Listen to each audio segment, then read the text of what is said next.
Interior কোম্পানিগুলো আসলে one man show হয়ে একটা প্রতিষ্ঠান দাঁড় করাতে চায়, বাট ইন্টেরিয়ার এত ভাস্ট একটা কর্মযোগ্য, এখানে আসলে একজন দুজন মানুষের কাজ না।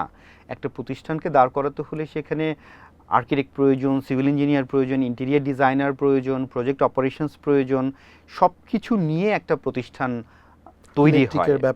এক্স্যাক্টলি প্রত্যেকটা ডিপার্টমেন্টের ইন্ডিভিজুয়াল ডিপার্টমেন্ট থাকতে হবে, অপারেশন ডিপার্টমেন্ট থাকতে হবে, ম্যানেজমেন্ট থাকতে হবে, তারপরে তাকে আমি একটা ইন্টেরিয়ার কোম্পানি বলতে পারবো। বাট বাংলাদেশের রিয়ালিটি হচ্ছে শুরু থেকে দেখে আসি মানে ওয়ান ম্যান শো একটা কোম্পানি। এতে করে যেটা হয়েছে, মার্কেটটা নষ্ট হয়েছে।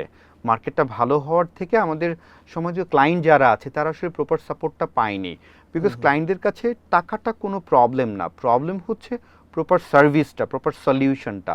সো ম্যাক্সিমাম, আমি আসলে কাউকে ছোট করার জন্য বলছি না, এখন পর্যন্ত 90%, যেটা রিয়ালিটি, এখন পর্যন্ত 90% কোম্পানিরই মানে প্রপার সেট আপ নাই। তারা হয়তো ব্যবসা করছে, অনেক বছর ধরে ব্যবসা করছে, বাট তারা প্রপার সেট আপ নিয়ে ব্যবসাটা স্টার্ট করতে পারেনি। প্রবলেমটা হয়ে গেছে ওখানে, বিকজ ক্লায়েন্টরা তো এখন ওয়ার্ল্ড ক্লাস কাজ দেখে দেখে ইউজ টু। তারা নিয়মিত দেশের বাইরে যাচ্ছে, 5 স্টার হোটেলে থাকছে, অসাধারণ ইন্টেরিয়ার তার এক্সপেরিয়েন্স করছে, এবং সোশ্যাল মিডিয়ার ডেভেলপমেন্টের কারণে অনলাইনে নিউজ ফিডে তাদের অসাধারণ কাজ তারা দেখার সুযোগ পাচ্ছে। বাট প্র্যাকটিক্যালি সে যখন তার ঘরটা, তার অফিসটা, তার রেস্টুরেন্টটা সাজাতে যাচ্ছে, তখন এক্সপেকটেশনের সাথে রিয়ালিটি ম্যাচ করতে পারি না আমরা। এটা আমাদেরই দুর্বলতা। ইন্টেরিয়ার কোম্পানির একটা প্রতিষ্ঠানের ওনার হিসেবে আমরা আমাদের ইন্ডাস্ট্রিটাকে এখনও ওয়েল ইকুইপড করতে পারি নাই, যাতে করে ক্লায়েন্টরা আমাদের উপর আস্থা রাখতে পারে।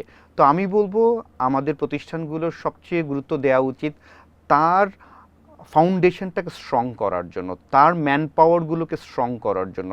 সলিড লোক রিক্রুট করে যদি আমরা আমাদের ব্যবসা প্রতিষ্ঠানটাকে চালানো শুরু করতে পারি, মার্কেটে আসলে কাজের কোনো কমতি নাই। বিকজ এই গত 10-11 বছরে ইকোসিস্টেমটা ডেভেলপ হয়েছে। এখন ইন্টেরিয়ার কী জিনিস সেটা মানুষকে বোঝাতে হয় না।